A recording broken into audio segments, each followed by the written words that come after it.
Well, the first Jurassic became sort of history. This extraordinary puppet technology of Stan Winston's and the CGI of Industrial Light and Magic reached a kind of critical mass. What surprised me, and probably pretty much everyone who worked on the film, was just how swept away one would be by the experience of watching it.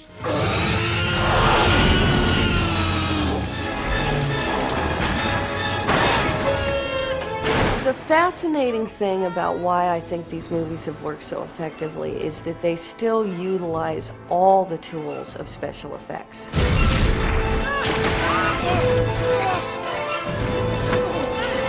It's not as though the movies now are only made with computer effects. Stan Winston Studios, the people who work there on behalf of Jurassic Park, have brought a tremendous amount to the believability of these characters. It starts on the drawing, it starts in sketches, color renderings, maquette, sculpture, new ideas are birthed as we develop. You start thinking of them as being other personalities on the set. I worked with the T-Rex before, of course, so we know each other very well. I know some of these raptors too, although they've had a bit of a facelift. I don't really think of them as puppets at all. I think of them as being sentient beings somehow. And I guess they are. It take at least 12 people to work each of these creatures, and so they are a combination of the intelligence of those people that are working them. Action! When you're figuring out how it's going to be done, these different methods come about, for example, walking legs with the raptor, which I actually wear and fit inside. Or this should be a total hydraulic puppet. As with any character that we do, their performance is based on the puppeteers. The performance is the guys who are the puppeteers who are doing it. The way the Spinosaurus and the raptor were controlled were telemetry devices, which is a machine that you can twist and turn it and makes the head twist and turn or move the body around. Try not to let it become mechanical. It should be, And you have separate people on arm telemetry devices. On the Spinosaur, they're actually strapped into it so that they move it around, and what they do is translated to the dinosaur.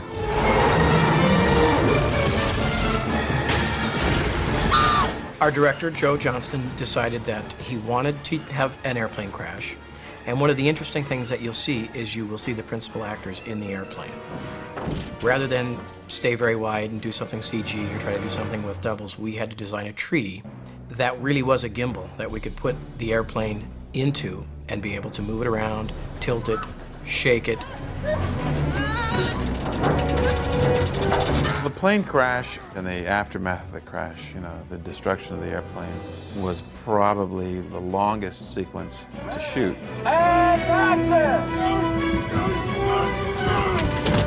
We had 3 separate types of planes, at least 2 of each.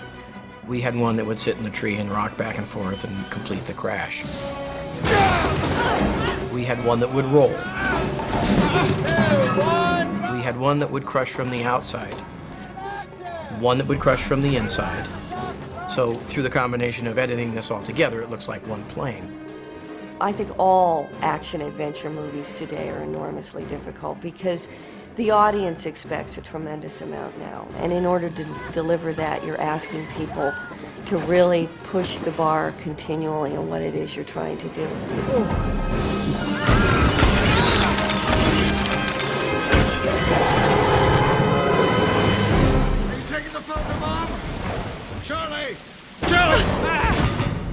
Falls Lake was the toughest part of the whole thing, I think, because it had to be at night in the rain, and it involved not only the dinosaur, but fire and smoke and all that stuff.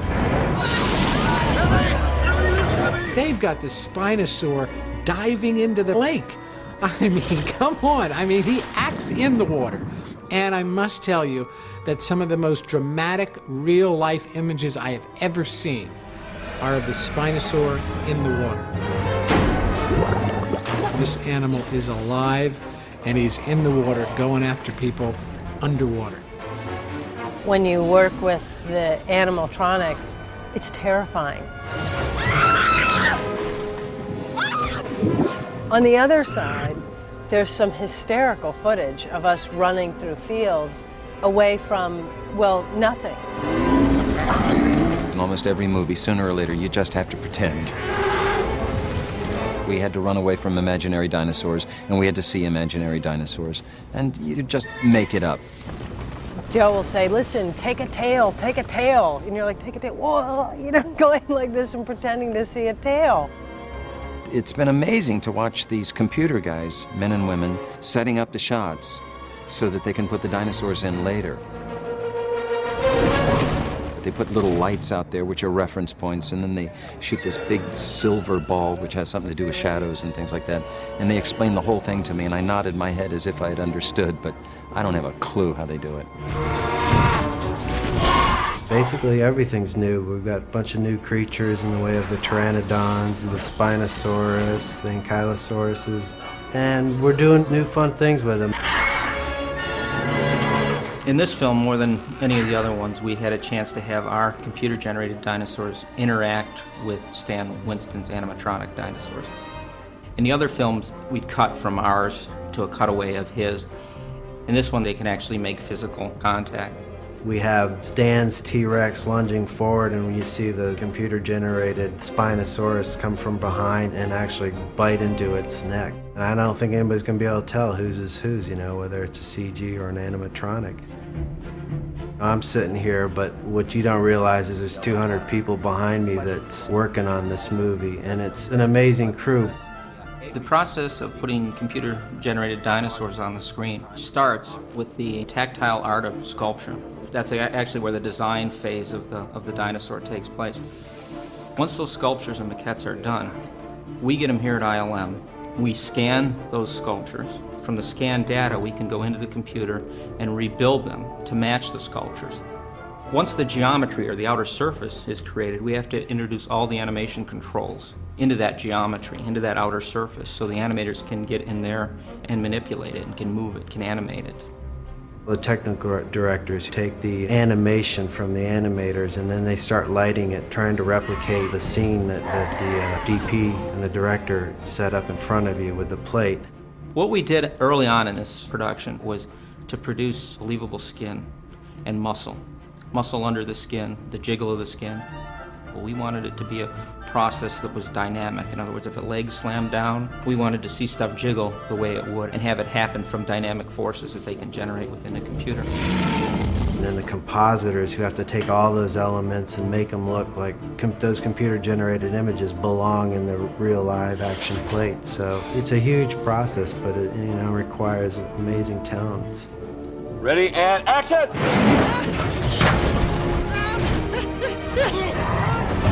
We entered a new era with Jurassic Park 3 in that we can focus more on the artistry of effects and animation.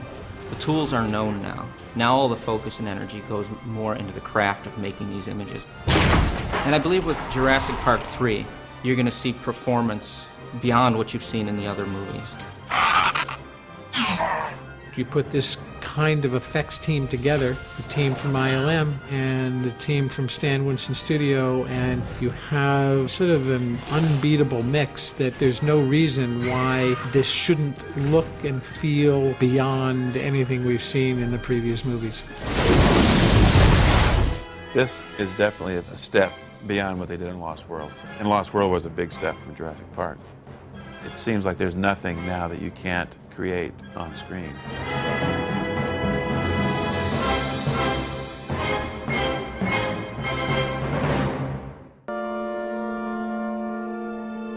I actually worked for a short while on Jurassic Park 1, about 10 years ago, 11 years ago. So I was on that project for about 2 months, so got quite a bit of information on dinosaurs and all that at that point. And I've always been really interested in dinosaurs and have gone down to the Field Museum in Los Angeles at the La Brea Tar Pits and all that stuff. So that it's sort of in my bones, I guess, no pun intended.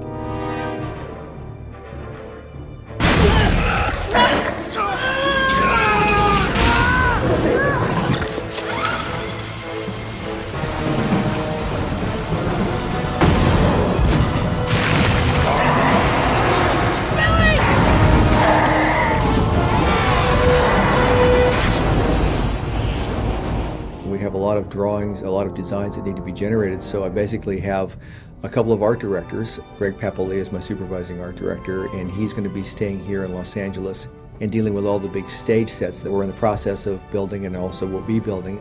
And then Doug Meerdink is my other art director, and he will be handling all the stuff that we're going to be doing in Hawaii.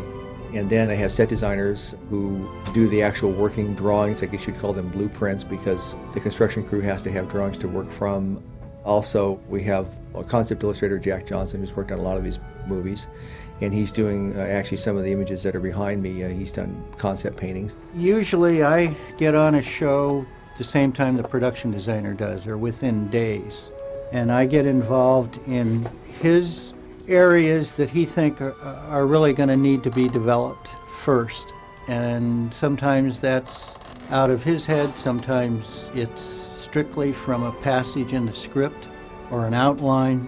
The first thing that we tackled on this, for instance, was the cage that was going to handle the pteranodons. This was a new thing for the show, and it had to be huge because they, for instance, have a 32-foot wingspan.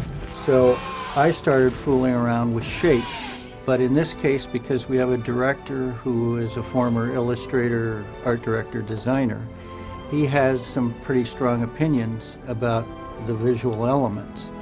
So he would do a thumbnail of a shape, and then I would take off and try and develop that shape and make some construction sense out of it. We also have several storyboard artists who are working directly with Joe Johnston, the director, to storyboard all the scenes in the movie.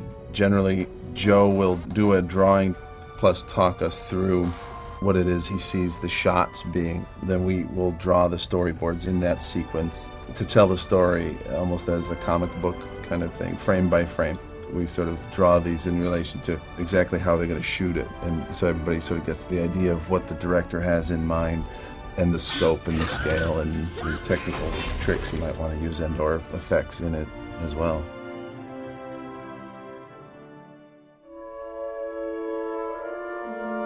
Right now I'm doing a scene, it's the opening of the movie kind of.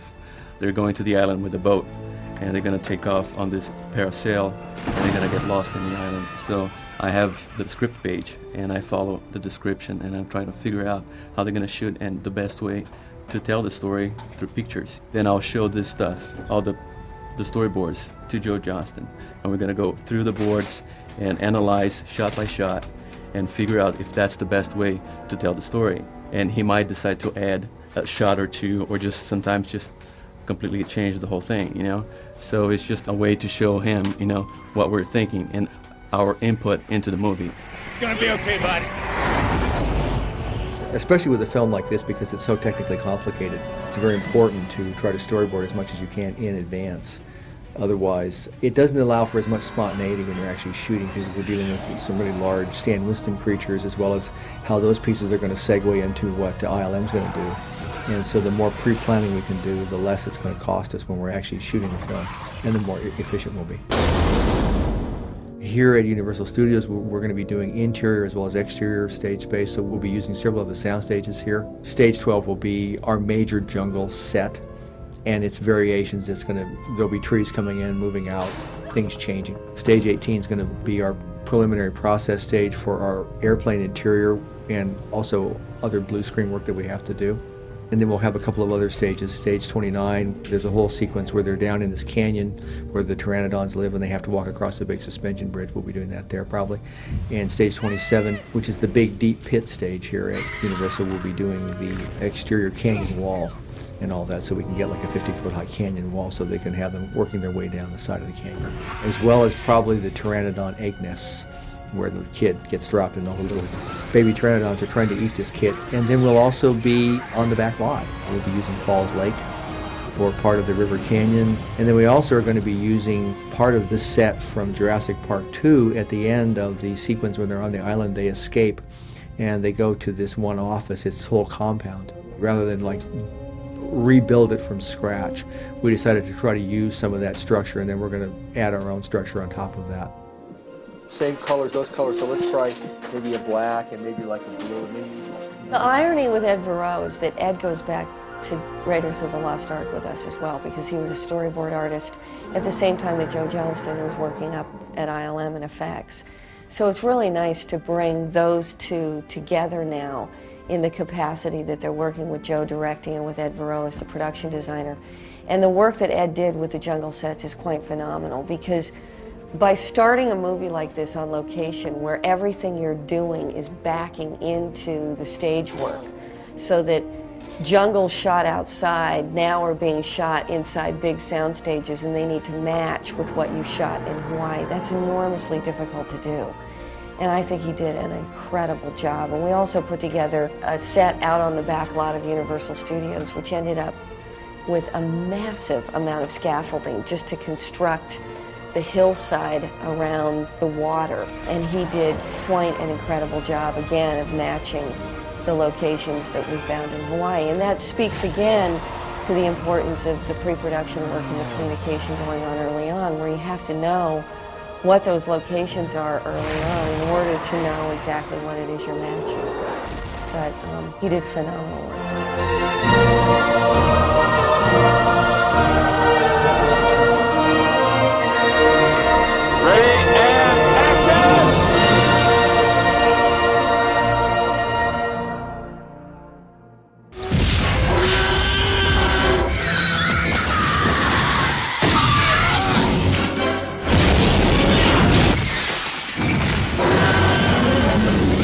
Certainly in Jurassic Park 3, I feel the tremendous responsibility and pressure to at least come up to the expectations of an audience that have been delivered 2 films with amazing soundtracks. That being done by my friend and mentor Gary Rydstrom.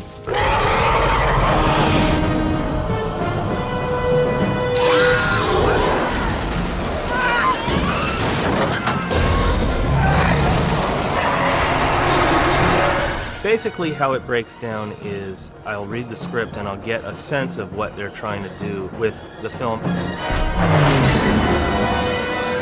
Then I meet typically with the director, in this case Joe Johnston, and I got together and we spent the entire day just sort of throwing out ideas, trying to get a sense of where Joe wanted to go. Obviously in Jurassic Park 3, the overwhelming amount of the sound design is dinosaur vocals.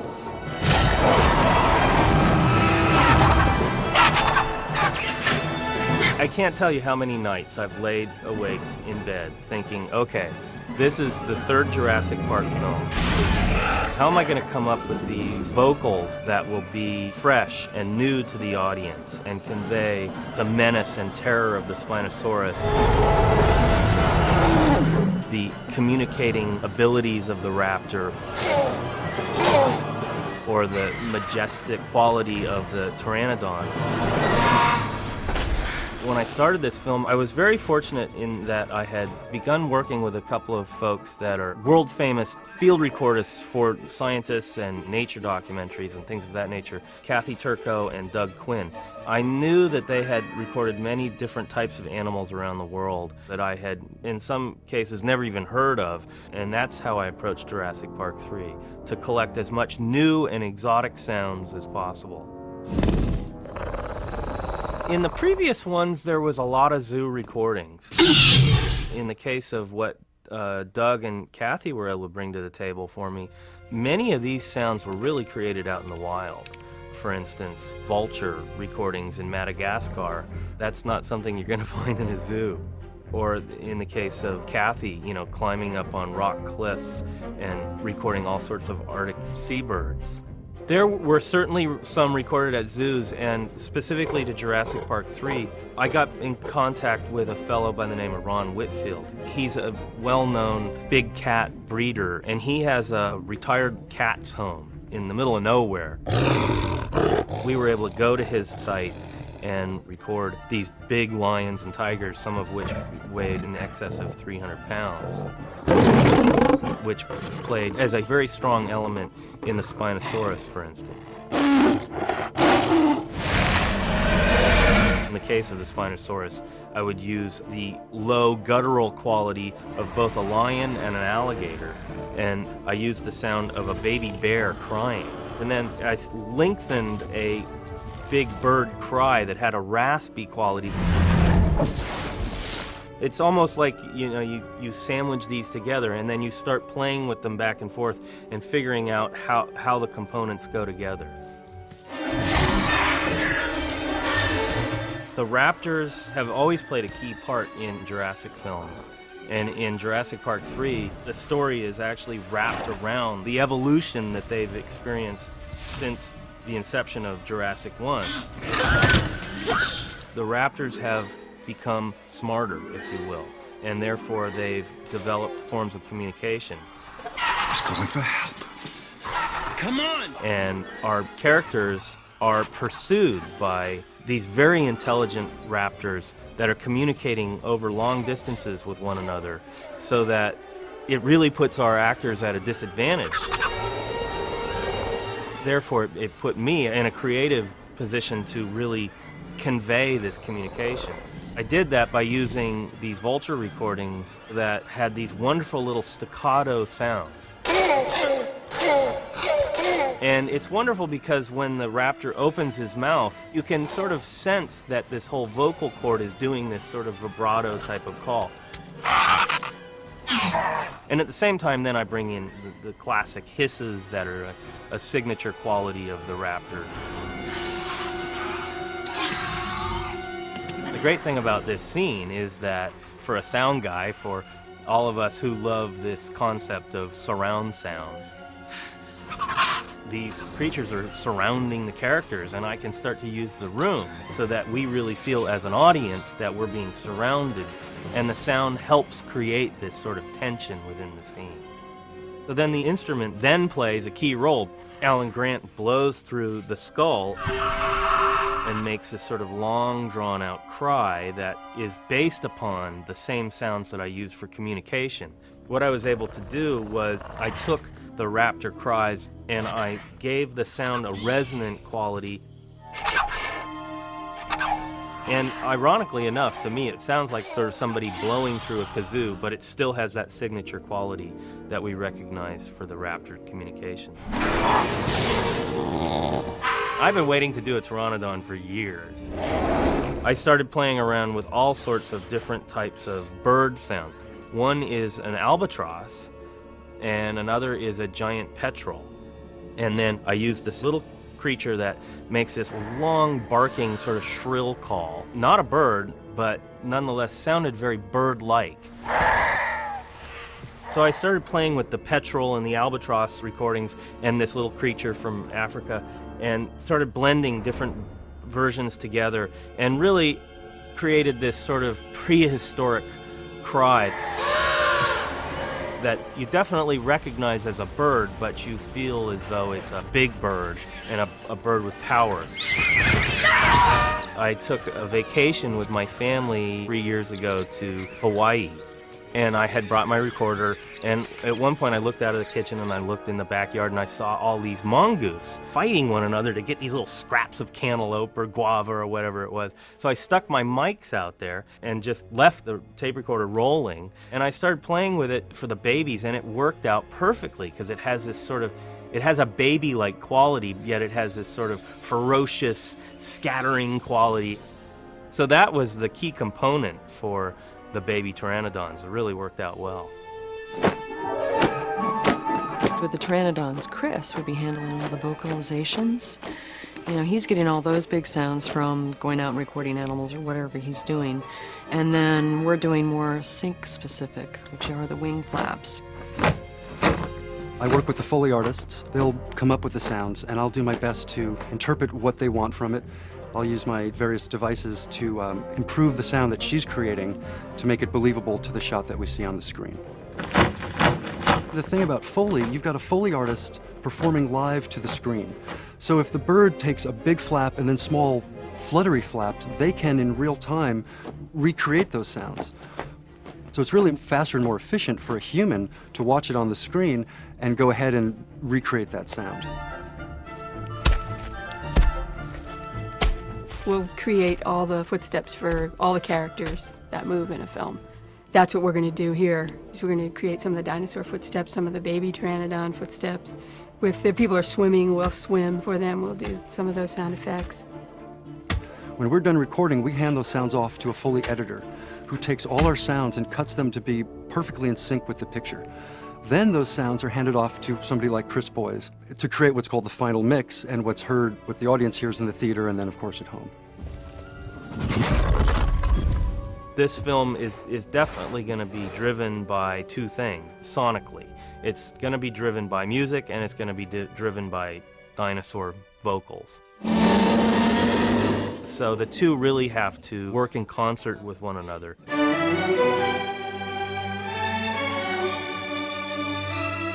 I had the very good fortune of being recommended by John Williams to score this movie. Mr. Williams was unavailable to score Jurassic Park 3 because he was scoring AI for Steven Spielberg, who was also producing this movie, so I think he understood that his unavailability was in very good earnest. He was looking for someone who could carry on the tradition from his standpoint. I'm very honored to have picked up that torch, and I hope that I carried it to his satisfaction. Ready and action! Essentially, I saw the picture as they were starting to piece it together. I think that the main question starting out was where John Williams' themes were to be used, and there were basically three major moments where everyone agreed that it would be very necessary to bring back the Jurassic Park themes. Two of them involved panoramic shots of the island and dinosaurs, and the third was the ending.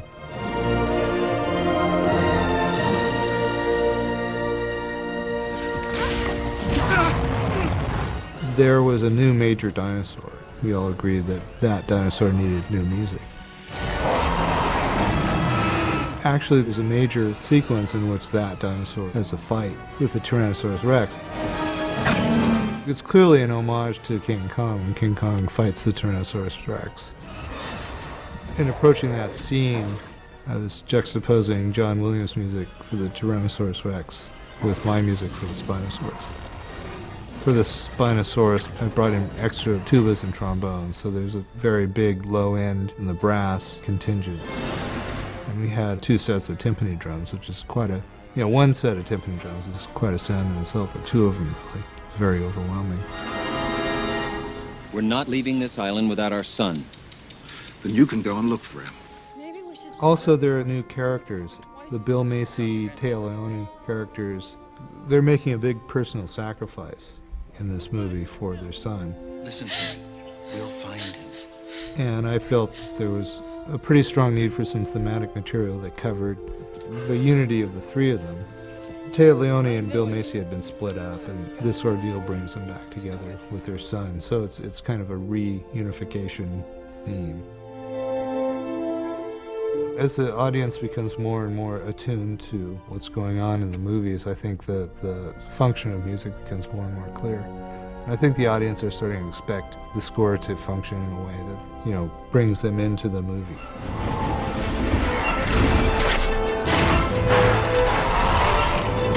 I think given that audiences are now becoming very accustomed to the tremendous visual effects and things of that nature in film, they're at the same time becoming very used to these wonderfully rich soundtracks. And so the expectations just continue to climb for us in the sound field, and we sort of all collectively feel as though we help tell the story with sound.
ever-flowing river. Come with us now to a time before man, when the river flowed through a newborn world, and giants walked the earth. Welcome to Jurassic Park.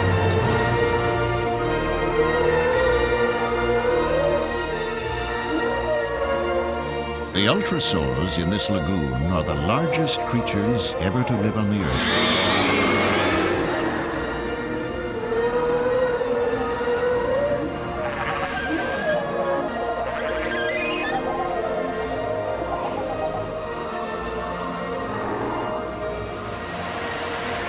Ahead in Stegosaurus Springs, our journey continues.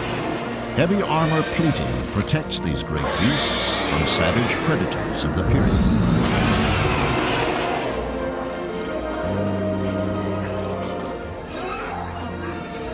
Next up on our tour is Hadrosaur Cove. Unlike the vicious carnivores, compact Station 6 to dispatch. Here in Hadrosaur is off course. Intrusion. Unauthorized entry. Intrusion.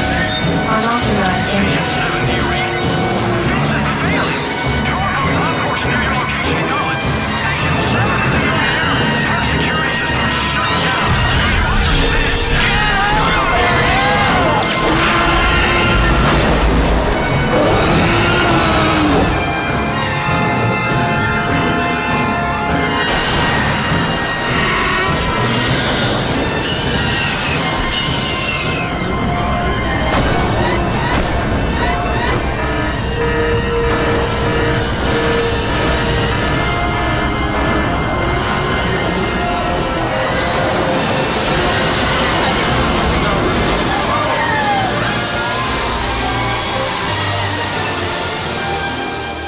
This concludes your tranquil journey through the world of the dinosaurs.